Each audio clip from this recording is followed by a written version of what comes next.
रूस ਵੱਲੋਂ ਯੂਕਰੇਨ ਉੱਤੇ ਲਗਾਤਾਰ ਹਮਲੇ ਕੀਤੇ ਜਾ ਰਹੇ ਹੈ, ਜਿਸ ਕਾਰਨ ਉੱਚ ਸਿੱਖਿਆ ਹਾਸਲ ਕਰਨ ਲਈ ਯੂਕਰੇਨ ਗਏ ਕਾਫੀ ਭਾਰਤੀ ਵੀ ਉੱਥੇ ਫਸੇ ਹੋਏ ਨੇ। ਦੋਵਾਂ ਮੁਲਕਾਂ ਦੇ ਵਿੱਚ ਛਿੜੀ ਇਸ ਜੰਗ ਦਾ ਅਸਰ ਹੋਰਨਾਂ ਮੁਲਕਾਂ ਦੇ ਉੱਤੇ ਵੀ ਜਿਹੜਾ ਹੈਗਾ ਉਹ ਪੈਣਾ ਸ਼ੁਰੂ ਹੋ ਗਿਆ। ਹਾਲਾਤ ਬੜੇ ਦਿਨ ਪ੍ਰਤੀ ਦਿਨ ਜਿਹੜੇ ਹੈਗੇ ਆ ਉਹ ਬੱਤਰ ਬਣਦੇ ਜਾ ਰਹੇ ਆ। ਅੱਜ ਸਾਡੇ ਸਟੂਡੀਓ ਦੇ ਵਿੱਚ ਬ੍ਰਿਗੇਡੀਅਰ ਹਰਵੰਤ ਸਿੰਘ ਜੀ ਮੌਜੂਦ ਨੇ। ਇਹਨਾਂ ਦੇ ਨਾਲ ਅਸੀਂ ਗੱਲ ਕਰਾਂਗੇ ਵੀ ਕੀ ਹਾਲਾਤ ਨੇ ਉੱਥੇ ਦੇ ਤੇ ਕੀ ਹਰੇਕ ਮਸਲੇ ਦਾ ਹੱਲ ਜੰਗ ਹੀ ਹੈ। ਵੈਲਕਮ ਕਰਦੇ ਹਾਂ ਅਸੀਂ ਹਰਵੰਤ ਸਿੰਘ ਜੀ ਦਾ, ਬ੍ਰਿਗੇਡੀਅਰ ਸਾਹਿਬ ਦਾ ਆਪਣੇ ਸਟੂਡੀਓ ਦੇ ਵਿੱਚ।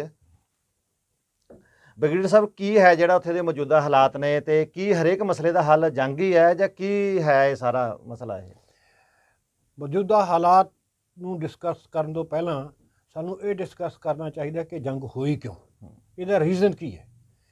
ਇਹਦਾ ਮੇਨ ਰੀਜ਼ਨ ਇਹ ਹੈ ਕਿ ਅਮਰੀਕਾ ਦਾ ਜਿਹੜਾ ਆਰਗੇਨਾਈਜੇਸ਼ਨ ਹੈ ਨੈਟੋ, ਜਿਹਦੇ 'ਚ ਵੈਸਟਰਨ ਕੰਟਰੀਜ਼ ਨੇ, ਵੈਸਟਰਨ ਯੂਰਪੀਅਨ ਕੰਟਰੀਜ਼ ਨੇ, ਉਹ ਵਾਰਸਾ ਪੈਕਟ ਟੁੱਟਣ ਤੋਂ ਬਾਅਦ ਨੈਟੋ ਦੀ ਜਿਹੜੀ ਹੈ ਐਕਸਪੈਂਸ਼ਨ ਉਹ ਈਸਟ ਵੱਲ ਹੋ ਗਈ। ਉਹਦੇ 'ਚ ਕਈ ਈਸਟਰਨ ਯੂਰਪ ਦੀਆਂ ਕੰਟਰੀ ਜਿਸ ਤਰ੍ਹਾਂ ਪੋਲੈਂਡ, ਬੁਲਗਾਰੀਆ, ਰੋਮਾਨੀਆ ਸ਼ਾਮਿਲ ਹੋ ਗਈਆਂ, ਜੋ ਕਿ ਪਹਿਲਾਂ ਸੋਵੀਅਤ ਯੂਨੀਅਨ ਦੇ ਵਾਰਸਾ ਪੈਕਟ ਦੇ ਨੀਚੇ ਸੀ। ਅਤੇ ਉਹ ਹੋਣ ਦੇ ਨਾਲ ਨੈਟੋ ਰੂਸ ਦੇ ਕਰੀਬ ਆ ਗਿਆ।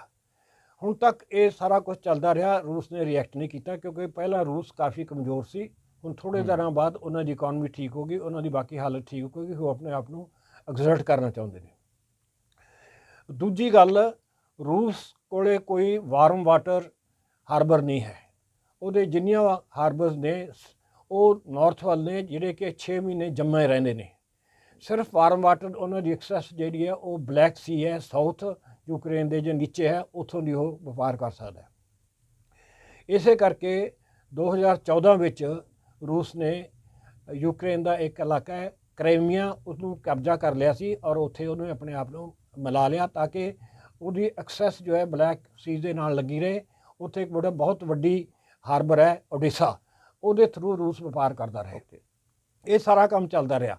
ਪਰ 2021 ਦੇ ਤੋਂ ਬਾਅਦ ਰੂਸ ਦਾ ਜਿਹੜਾ ਨਵਾਂ ਪ੍ਰੈਜ਼ੀਡੈਂਟ ਹੈ, ਜ਼ੈਲੈਂਸਕੀ ਸ਼ਾਇਦ ਉਹਦਾ ਨਾਮ ਹੈ, ਪ੍ਰੋਨਾਂਸੀਏਸ਼ਨ ਅੱਗੇ ਪਿੱਛੇ ਹੋ ਸਕਦਾ ਹੈ, ਉਹਨੇ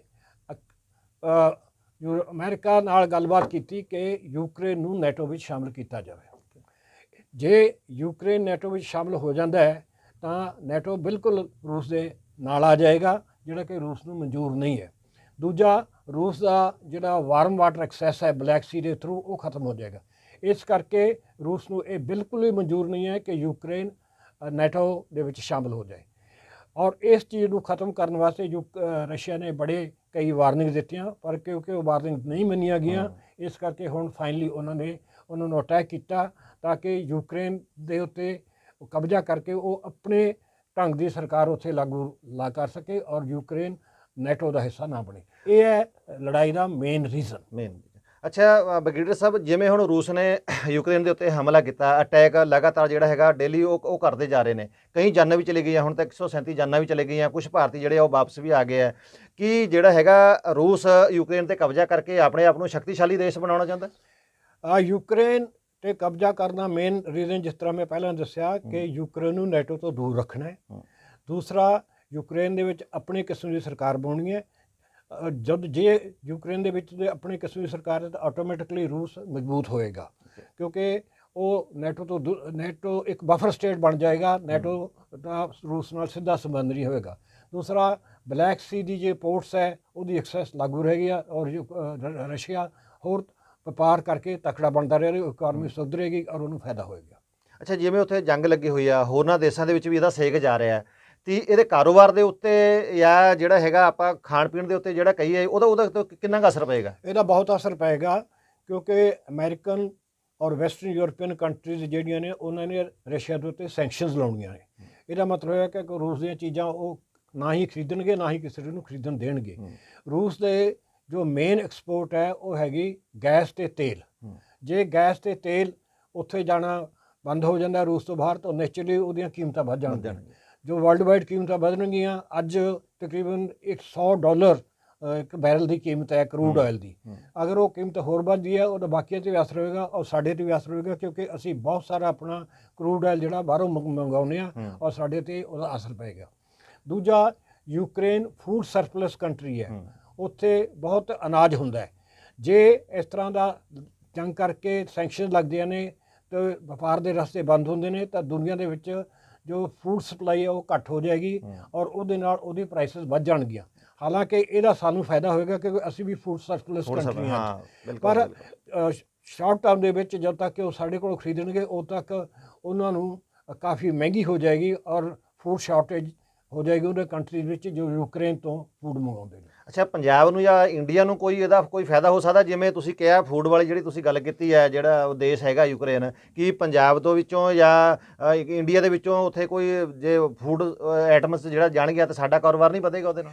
ਬਿਲਕੁਲ ਸਾਡਾ ਕਾਰੋਬਾਰ ਵੱਧ ਸਕਦਾ ਹੈ ਕਿਉਂਕਿ ਜੇ ਵਰਲਡ ਵਿੱਚ ਫੂਡ ਸ਼ਾਰਟੇਜ ਹੋਏਗੀ ਤਾਂ ਉਹਨਾਂ ਨੇ ਫੂਡ ਲੈਣ ਵਾਸਤੇ ਸਾਡੇ ਕੋਲੋਂ ਫੂਡ ਲੈ ਸਕਦੇ ਨੇ ਔਰ ਸਾਡਾ ਫੂਡ ਸਰਪਲਸ ਹੈ। ਸਪੈਸ਼ਲੀ ਪੰਜਾਬ ਦੇ ਵਿੱਚ ਸਾਨੂੰ ਇਹਦਾ ਬਹੁਤ ਫਾਇਦਾ ਹੋ ਸਕਦਾ ਹੈ। ਕਣਕ ਸਾਡੀ ਬਾਹਰ ਜਾ ਸਕਦੀ ਹੈ, ਪਰ ਇਹਦੇ ਵਿੱਚ ਸਿਰਫ ਇੱਕੋ ਚੀਜ਼ ਹੈ ਕਿ ਸਾਡੀ ਕਣਕ ਜਿਹੜੀ ਹੈ ਉਹਦੇ ਵਿੱਚ ਕੈਮੀਕਲਸ ਬਹੁਤ ਜ਼ਿਆਦਾ ਨੇ ਕਿਉਂਕਿ ਅਸੀਂ ਪੈਸਟੀਸਾਈਡ, ਹਰਬੀਸਾਈਡ, ਹੋਰ ਕਿੰਨੇ ਕੈਮੀਕਲ ਲਾਉਂਦੇ ਹਾਂ ਔਰ ਉਹ ਕੈਮੀਕਲ ਕਰਕੇ ਸਾਡੀ ਜਿਹੜੀ ਕੁਆਲਿਟੀ ਹੈ ਵੀਟ ਦੀ ਉਹ ਸ਼ਾਇਦ ਬਾਹਰ ਇੰਨੀ ਐਕਸੈਪਟੇਬਲ ਨਾ ਹੋਵੇ। ਪਰ ਅਗਰ ਜ਼ਿਆਦਾ ਫੂਡ ਸ਼ਾਰਟੇਜ ਹੁੰਦੀ ਹੈ ਤਾਂ ਜ਼ਬਰਦਸਤੀ ਉਹਨਾਂ ਨੂੰ ਇਹ ਕਣਕ ਵੀ ਲੈਣੀ ਪਏਗੀ ਜਿਹਦਾ ਸਾਨੂੰ ਫਾਇਦਾ ਹੋ ਸਕਦਾ ਹੈ। ਮਤਲਬ ਜਿਹੜੀ ਪੰਜਾਬ ਵਾਲੀ ਹੈ ਕੀਟਨਾਸ਼ਕ ਜਿਹਨੂੰ ਆਪਾਂ ਕਹਿੰਦੇ ਨੇ ਦਵਾਈਆਂ ਪਾ ਕੇ ਤਿਆਰ ਕੀਤੀ ਗਈ ਹੈ, ਇਹ ਵੀ ਉਹ ਖਾਣ ਵਾਸਤੇ ਮਜਬੂਰ ਹੋਣਗੇ। ਆਪਾਂ ਵੀ ਤਾਂ ਆਫਟਰ ਆਲ ਖਾਂਦੇ ਹਾਂ, ਅਸੀਂ ਖਾਂਦੇ ਹਾਂ ਤਾਂ ਉਹ ਵੀ ਖਾ ਸਕਦੇ, ਉਹ ਵੀ ਖਾ ਸਕਦੇ ਆ। ਇਹਦਾ ਸਾਨੂੰ ਫਾਇਦਾ ਹੋ ਸਕਦਾ। ਓਕੇ।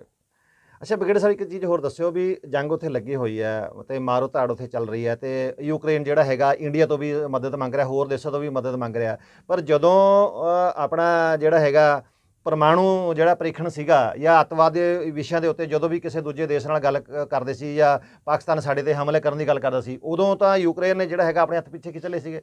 ਹੁਣ ਕਿਹੜੇ ਮੂੰਹ ਨਾਲ ਉਹ ਇੰਡੀਆ ਦੇ ਵਿੱਚੋਂ ਜਿਹੜਾ ਹੈਗਾ ਆਪਣੀ ਉਹ ਮੰਗ ਰਿਹਾ, ਮਦਦ ਮੰਗ ਰਿਹਾ? ਦੇਖੋ ਉਹ ਮਜਬੂਰੀ ਹੁੰਦੀ ਹੈ, ਹੁਣ ਉਹ ਫਸਿਆ ਹੋਇਆ, ਉਹਨੂੰ ਮਜਬੂਰ ਹੈ, ਇਸ ਕਰਕੇ ਉਹ ਸਾਡੀ ਮਦਦ ਮੰਗ ਗਿਆ। ਰਸ਼ੀਆ ਵੀ ਸਾਡੇ ਨਾਲ ਗੱਲ ਕਰ ਰਿਹਾ, ਅਮਰੀਕਾ ਵੀ ਸਾਡੇ ਨਾਲ ਗੱਲ ਕਰ ਰਿਹਾ ਕਿਉਂਕਿ ਸਾਡੀ ਕੰਟਰੀ ਹੁਣ ਇਹ ਸਟੇਟ ਹੋ ਗਏ ਅਸੀਂ ਕਾਫੀ ਇੰਪੋਰਟੈਂਟ ਕੰਟਰੀਜ਼ ਬਣ ਗਏ ਆ। ਬਿਲਕੁਲ। ਤੇ ਇਸ ਕਰਕੇ ਸਾਰੇ ਸਾਡੇ ਕੋਲ ਮਦਦ ਮੰਗਦੇ ਨੇ ਔਰ ਉਹ ਵੀ ਯੂਕਰੇਨ ਵੀ ਮੰਗ ਰਿਹਾ ਹੈ, ਰਸ਼ੀਆ ਵੀ ਮੰਗ ਰਿਹਾ ਹੈ, ਅਮਰੀਕਾ ਵੀ ਮੰਗ ਰਿਹਾ, ਪਰ ਅਸੀਂ ਵੀ ਆਪਣਾ ਫਾਇਦਾ ਦੇਖਣਾ ਹੈ। ਇਸ ਕਰਕੇ ਅਸੀਂ ਰਸ਼ੀਆ ਨੂੰ ਜ਼ਿਆਦਾ ਅਨਵਾਈ ਨਹੀਂ ਕਰ ਸਕਦੇ ਕਿਉਂਕਿ ਰਸ਼ੀਆ ਨਾਲ ਸਾਡੇ ਕਾਫੀ ਡਿਫੈਂਸ ਡੀਲ ਨੇ, ਕਾਫੀ ਸੰਬੰਧ ਨੇ ਔਰ ਇਸ ਕਰਕੇ ਅਸੀਂ ਜਿਹੜਾ ਸਟਾਂਸ ਲਿਆ ਹੈ ਉਹ ਆਲਮੋਸਟ ਨਿਊਟਰਲ ਸਟਾਂਸ ਹੈ ਔਰ ਅਸੀਂ ਚਾਹੁੰਦੇ ਹਾਂ ਕਿ ਇਹਦਾ ਹੱਲ ਗੱਲਬਾਤ ਨਾਲ ਕੀਤਾ ਜਾਵੇ, ਜੰਗ ਨਾਲ ਨਾ ਕੀਤਾ ਜਾਵੇ ਤਾਂ ਕਿ ਅਮਨ ਅਮਾਨ ਦੁਬਾਰਾ ਕਾਇਮ ਹੋ ਸਕੇ। ਅੱਛਾ, ਜਿਵੇਂ ਉੱਥੇ ਜੰਗ ਲੱਗੀ ਹੋਈ ਹੈ ਜੀ, ਸਾਰੇ ਜਿਹੜਾ ਹੈਗਾ ਭਾਰਤੀ ਵਾਪਸ ਆਉਣ ਨੂੰ ਫਿਰਦੇ ਨੇ ਅਤੇ ਵੈਸੇ ਰੂਸ ਨੇ ਇਹ ਵੀ ਕਿਹਾ ਵੀ ਅਸੀਂ ਇੰਡੀਆ ਨੂੰ ਜਾਂ ਜਿਹੜੇ ਉੱਥੇ ਦੀ ਜਿਹੜੀ ਜਨਤਾ ਹੈ ਅਸੀਂ ਉੱਥੇ ਉਹਨਾਂ ਨੂੰ ਕੋਈ ਨੁਕਸਾਨ ਨਹੀਂ ਪਹੁੰਚਾਵਾਂਗੇ, ਸਾਡਾ ਸਿਰਫ ਜਿਹੜਾ ਇਹ ਤੇ ਯੂਕਰੇਨ 'ਤੇ ਕਬਜ਼ਾ ਕਰਨ ਦਾ ਹੀ ਹੈਗਾ ਅਤੇ ਅਸੀਂ ਉੱਥੇ ਆਪਣਾ ਪ੍ਰਸ਼ਾਸਨ ਜਿਹੜਾ ਸ਼ਾਸਨ ਹੈ ਅਸੀਂ ਉਹ ਚਲਾਵਾਂਗੇ। ਅਤੇ ਇਹਦੇ ਬਾਰੇ ਕੀ ਆ ਵੀ ਲੋਕਾਂ ਨੂੰ ਉੱਥੇ ਰਹਿਣਾ ਚਾਹੀਦਾ, ਦੇਸ਼ ਦੇ ਵਿੱਚ ਆਉਣਾ ਚਾਹੀਦਾ ਜਾਂ ਨਹੀਂ ਵਾਪਸ ਆਉਣਾ ਚਾਹੀਦਾ? ਦੇਖੋ ਜਿੱਥੇ ਵੀ ਜੰਗ ਹੁੰਦੀ ਹੈ ਉੱਥੇ ਕੋਲੈਟਰਲ ਡੈਮੇਜ ਤਾਂ ਹੋਏਗਾ ਕਿਉਂਕਿ ਜੋ ਗੋਲਾ ਗਿਰੇਗਾ ਉਹਨੇ ਇਹ ਨਹੀਂ ਦੇਖਣਾ ਕਿ ਕਿਹੜਾ ਦੁਸ਼ਮਣ ਹੈ ਤੇ ਕਿਹੜਾ ਦੂਜਾ ਹੈ, ਉਹ ਤਾਂ ਜਿਹੜੀ ਉਹਦੀ ਹੱਦ 'ਚ ਆਏਗਾ ਉੱਥੇ ਉਹਨੂੰ ਨੁਕਸਾਨ ਹੋਣਾ। ਤੇ ਇਸ ਕਰਕੇ ਆਪਣੇ ਆਪ ਨੂੰ ਬਚਾਉਣ ਵਾਸਤੇ ਅਗਰ ਉਹ ਬਸ ਉਹਨਾਂ ਨੂੰ ਕੋਈ ਸੁਰੱਖਿਅਤ ਜਗ੍ਹਾ ਉੱਧਰ ਮਿਲ ਸਕਦੀ ਹੈ ਤਾਂ ਔਰ ਯੂਕਰੇਨ ਦੀ ਗਵਰਨਮੈਂਟ ਉਹਨਾਂ ਨੂੰ ਕੋਈ ਸੁਰੱਖਿਅਤ ਜਗ੍ਹਾ ਦੇ ਕੇ ਸਾਂਭ ਸਕਦੀ ਹੈ ਤਾਂ ਠੀਕ ਹੈ। ਅਗਰ ਉਹ ਨਹੀਂ ਸਾਂਭੇ ਜਾ ਸਕਦੇ ਫਿਰ ਉਹਨਾਂ ਦਾ ਵਾਪਸ ਆਉਣਾ ਹੀ ਮਜਬੂਰੀ ਹੋ ਜਾਏਗੀ, ਵਾਪਸ ਆਉਣਾ ਚਾਹੀਦਾ ਕਿਉਂਕਿ ਅਗਰ ਜੰਗ ਜ਼ਿਆਦਾ ਦੇਰ ਚੱਲਦੀ ਹੈ ਤਾਂ ਉਹਨਾਂ ਦੀ ਹਾਲਤ ਫਿਰ ਹੋਰ ਖ਼ਰਾਬ ਹੋ ਜਾਏਗੀ, ਉਹਨਾਂ ਨੂੰ ਰੋਟੀ ਪਾਣੀ ਦਾ ਪ੍ਰੋਬਲਮ ਹੋ ਜਾਏਗੀ, ਸ਼ੈਲਟਰ ਦੀ ਪ੍ਰੋਬਲਮ ਹੋ ਜਾਏਗੀ। ਇਸ ਕਰਕੇ ਜਿੱਥੇ ਵੀ ਜੰਗ ਲੱਗਦੀ ਹੈ ਉੱਥੇ ਡਿਸਟਰਕਸ਼ਨ ਹੁੰਦੀ ਹੈ, ਡਿਸਟਰਕਸ਼ਨ ਦੇ ਵਿੱਚ ਕੋਈ ਵੀ ਬੰਦਾ ਇਨਵੋਲਵ ਨਹੀਂ ਹੋਣਾ ਚਾਹੁੰਦਾ। ਜਿਵੇਂ ਯੂਕਰੇਨ ਦੇ ਜਿਹੜੇ ਰਾਸ਼ਟਰਪਤੀ ਨੇ ਉੱਥੇ ਉਹਨਾਂ ਨੇ ਆਪਣੇ ਆਪ ਨੂੰ ਹੀ ਸੇਫ ਕਰਨ ਵਾਸਤੇ ਕਿਸੇ ਬੰਕਰ ਦੇ ਵਿੱਚ ਉਹ ਚਲੇ ਗਏ ਹੈਗੇ ਆ ਅਤੇ ਉਹ ਲੋਕ ਜਿਹੜੇ ਉੱਥੇ ਲੋਕ ਨੇ ਉਹ ਖੁਦ ਨੂੰ ਸੁਰੱਖਿਅਤ ਮਹਿਸੂਸ ਕਰ ਰਹੇ ਨੇ। ਕਿਵੇਂ ਲੋਕਾਂ ਦੀ ਜਿਹੜੀ ਹੈਗੀ ਉੱਥੇ ਸੁਰੱਖਿਆ ਕੀਤੀ ਜਾ ਸਕਦੀ ਹੈ? ਦੇਖੋ ਇਸੇ ਕਰਕੇ ਯੂਕਰੇਨ ਆਰਮੀ ਦਾ ਜਿਹੜਾ ਰਜਿਸਟੈਂਸ ਉਹ ਬਹੁਤ ਘੱਟ ਹੈ, ਉਹ ਲੜਨ ਵਾਸਤੇ ਤਿਆਰ ਨਹੀਂ ਹੈ ਕਿਉਂਕਿ ਜੇ ਖੁਦ ਹੀ ਤੁਹਾਡਾ ਪ੍ਰੈਜ਼ੀਡੈਂਟ ਭੱਜੇਗਾ ਤਾਂ ਫਿਰ ਬਾਕੀ ਫੌਜ ਕਿਉਂ ਲੜੇਗੀ। ਇਸ ਕਰਕੇ ਉਹਨਾਂ ਦਾ ਰਜਿਸਟੈਂਸ ਘੱਟ ਹੈ ਔਰ ਰਸ਼ੀਅਨ ਅੱਗੇ ਵੱਧ ਰਹੇ ਨੇ ਔਰ ਸ਼ਾਇਦ ਥੋੜ੍ਹੀ ਦੇਰ ਬਾਅਦ ਰਸ਼ੀਆ ਦਾ ਪੂਰਾ ਉੱਥੇ ਕਬਜ਼ਾ ਹੋ ਜਾਏ ਔਰ ਜੰਗ ਉਹ ਆਪਣੀ ਟਰਮ ਦੇ ਉੱਤੇ ਖਤਮ ਕਰ ਦੇਣ ਕਿਉਂਕਿ ਉਹਨਾਂ ਨੇ ਕਿਹਾ ਕਿ ਤੁਸੀਂ ਹਥਿਆਰ ਰੱਖੋ ਫਿਰ ਸਾਡੇ ਨਾਲ ਗੱਲਬਾਤ ਕਰੋ ਔਰ ਉਹਨਾਂ ਨੂੰ ਸ਼ਾਇਦ ਮਜਬੂਰਨ ਇਹਨਾਂ ਰੂਸ ਦੀ ਇਹ ਸ਼ਰਤ ਮੰਨਣੀ ਪਏ ਜੰਗ ਖਤਮ ਕਰਨ ਵਾਸਤੇ।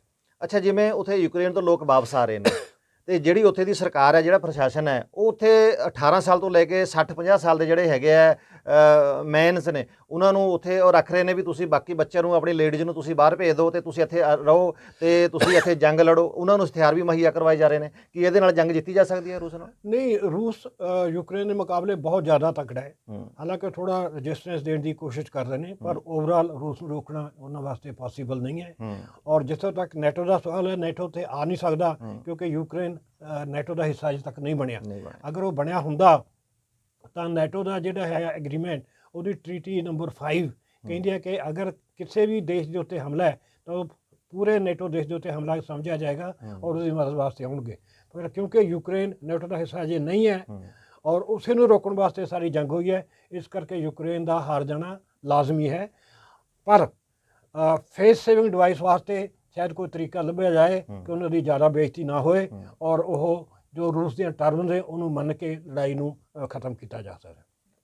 ਅੱਛਾ ਬ੍ਰਿਗੇਡੀਅਰ ਸਾਹਿਬ, ਤੁਸੀਂ ਭਾਰਤੀ ਫੌਜ ਦੇ ਵਿੱਚ ਕਾਫੀ ਮੇਨ ਅਹੁਦਿਆਂ ਦੇ ਉੱਤੇ ਰਹੇ ਹੋ, ਜੰਗਾਂ ਵੀ ਦੇਖੀਆਂ ਹੋਣਗੀਆਂ, ਸਾਰੀਆਂ ਕੀਤਾ ਹੈ, ਤੇ ਇਸ ਤੁਸੀਂ ਜਿਹੜਾ ਹੈਗਾ ਸਾਡੇ ਮੰਚ ਦੇ ਤੋਂ ਤੁਸੀਂ ਕੀ ਅਪੀਲ ਦੇਸ਼ ਵਾਸੀਆਂ ਨੂੰ ਤੇ ਜਿਹੜੇ ਦੂਜੇ ਮੁਲਕ ਹੈ ਉਹਨਾਂ ਨੂੰ ਕੀ ਜਿਹੜਾ ਹੈਗਾ ਤੁਸੀਂ ਸੰਦੇਸ਼ ਅਪੀਲ ਕਰਨਾ ਚਾਹੁੰਦੇ ਹੋ? ਦੇਖੋ, ਪਹਿਲੀ ਤਾਂ ਸਾਡੇ ਦੇਸ਼ ਵਾਸਤੇ ਸਪੈਸ਼ਲੀ ਅਪੀਲ ਇਹ ਹੈ, ਬਲਕਿ ਇੱਕ ਵਾਰਨਿੰਗ ਹੈ ਕਿ ਅੰਗਰੇਜ਼ੀ ਦਾ ਕਹਾਵਤ ਹੈ, if you want peace be prepared for war. ਜੇ ਯੂਕਰੇਨ ਤਗੜਾ ਹੁੰਦਾ ਤਾਂ ਰੂਸ ਦੀ ਹਿੰਮਤ ਨਾ ਪੈਂਦੀ। ਯੂਕਰੇਨ ਬਹੁਤ ਪ੍ਰੋਸਪਰਸ ਦੇਸ਼ ਹੈ, ਅਮੀਰ ਦੇਸ਼ ਹੈ, ਉੱਥੇ ਸਭ ਕੁਝ ਹੈ, ਪਰ ਉਹਨਾਂ ਦੀ ਫੌਜੀ ਤਾਕਤ ਇੰਨੀ ਨਹੀਂ ਹੈ ਕਿਉਂਕਿ ਉਹਨਾਂ ਨੇ ਗਲਤੀ ਕੀਤੀ। ਜਦੋਂ ਸੋਵੀਅਤ ਯੂਨੀਅਨ ਟੁੱਟਿਆ ਸੀ ਤਾਂ ਯੂਕਰੇਨ ਕੋਲ ਵੀ ਐਟਮੀ ਹਥਿਆਰ ਸੀ, ਉਹਨਾਂ ਨੇ ਉਹ ਐਟਮੀ ਹਥਿਆਰ ਵਾਪਸ ਰੂਸ ਨੂੰ ਜਮ੍ਹਾਂ ਕਰਵਾਤੇ, ਇਹ ਸੋਚ ਕੇ ਕਿ ਸਾਨੂੰ ਕੋਈ ਪ੍ਰੋਬਲਮ ਨਹੀਂ ਹੈ। ਕੋਈ ਪ੍ਰੋਬਲਮ ਹੋਈ ਵੀ ਨਹੀਂ ਕਿੰਨੇ ਸਾਲ, ਪਰ ਨਵੇਂ ਪ੍ਰੈਜ਼ੀਡੈਂਟ ਨੇ ਨੈਟੋ ਵੱਲ ਜਾਣ ਕਰਕੇ ਉਹਨਾਂ ਦੀ ਪ੍ਰੋਬਲਮ ਹੋ ਗਈ ਔਰ ਇਸ ਕਰਕੇ ਉਹ ਮਿਲੀਟੈਰੀਲੀ ਇਤਨਾ ਵੀਕ ਹੋ ਗਿਆ। ਉਹਦਾ ਲੈਸਨ ਸਾਨੂੰ ਇਹ ਸਿੱਖਣਾ ਚਾਹੀਦਾ ਹੈ ਕਿ ਬੇਸ਼ੱਕ ਸਾਡੀ ਇਕਨੋਮੀ ਕਿਤੇ ਵੀ ਜਾਵੇ, ਜਿੰਨਾ ਚਿਰ ਤੁਹਾਡੀ ਫੌਜੀ ਤਾਕਤ ਮਜ਼ਬੂਤ ਨਹੀਂ ਹੁੰਦੀ ਉਹਨਾਂ ਚਿਰ ਤੁਸੀਂ ਅਮਨ ਨਹੀਂ ਕਰ ਸਕਦੇ। ਇਸੇ ਕਰਕੇ ਤਕਰੀਬਨ 350 ਸਾਲ ਪਹਿਲਾਂ 10ਵੇਂ ਪਾਤਸ਼ਾਹ ਨੇ ਇੱਕ ਨਾਰਾ ਦਿੱਤਾ ਸੀ, ਦੇਗ ਤੇਗ ਫਤਿਹ। ਜੇ ਦੇਗ ਦਾ ਮਤਲਬ ਇਕਨੋਮੀ, ਤੇਗ ਦਾ ਮਤਲਬ ਤੁਹਾਡਾ ਡਿਫੈਂਸ। ਜੇ ਤੁਹਾਡੀ ਇਕਨੋਮੀ ਤਕੜੀ ਹੈ ਅਤੇ ਤੁਹਾਡਾ ਡਿਫੈਂਸ ਤਕੜਾ, ਫਿਰ ਤੁਹਾਡੀ ਫਤਿਹ ਹੋਏਗੀ। ਜੇ ਤੁਹਾਡੀ ਇਕਨੋਮੀ ਮਾੜੀ ਹੈ ਫਿਰ ਢਿੱਡੋਂ ਜੇ ਭੁੱਖੇ ਹੋਗੇ ਤਾਂ ਲੜ ਵੀ ਨਹੀਂ ਸਕਦੇ, ਅਤੇ ਜੇ ਤੁਹਾਡੇ ਕੋਲ ਤਲਵਾਰ ਨਹੀਂ ਹੈਗੀ ਫਿਰ ਤੁਸੀਂ ਇਕਨੋਮੀ ਨੂੰ ਡਿਫੈਂਡ ਵੀ ਨਹੀਂ ਕਰ ਸਕਦੇ। ਇਸ ਕਰਕੇ ਦੇਗ ਅਤੇ ਤੇਗ ਦੋਨੇ ਇਕੱਠੀਆਂ ਡਿਵੈਲਪ ਕਰਨੀਆਂ ਚਾਹੀਦੀਆਂ ਨੇ ਔਰ ਸਾਡੇ ਵਾਸਤੇ ਜ਼ਰੂਰੀ ਹੈ ਕਿ ਅਸੀਂ ਆਪਣੇ ਡਿਫੈਂਸ ਨੂੰ ਤਕੜਾ ਕਰੀਏ ਤਾਂ ਕਿ ਚੀਨ ਜਾਂ ਦੂਜੇ ਮੁਲਕ ਜਿਹੜੇ ਸਾਡੇ 'ਤੇ ਨਿਗਾਹ ਰੱਖਦੇ ਨੇ ਉਹਨਾਂ ਦੀ ਹਿੰਮਤ ਨਾ ਪਵੇ। ਅਤੇ ਇਹ ਤੋਂ ਸਾਨੂੰ ਲੈਸਨ ਲੈਣਾ ਚਾਹੀਦਾ ਹੈ ਕਿ ਅਸੀਂ ਯੂਕਰੇਨ ਵਾਂਗੂ ਕਮਜ਼ੋਰ ਨਾ ਰਹੀਏ ਬਲਕਿ ਤਕੜੇ ਰਹੀਏ, ਤਾਂ ਕਿ ਸਾਡੇ ਜੋ ਦੁਸ਼ਮਣ ਨੇ, ਜਿਸ ਤਰ੍ਹਾਂ ਵੈਸਟ ਵਿੱਚ ਪਾਕਿਸਤਾਨ ਹੈ, ਨਾਰਥ ਵਿੱਚ ਚੀਨ ਹੈ, ਉਹ ਸਾਡੀ ਤੇ ਨਿਗਾਹ 'ਤੇ ਅੱਖ ਨਾ ਰੱਖਣ।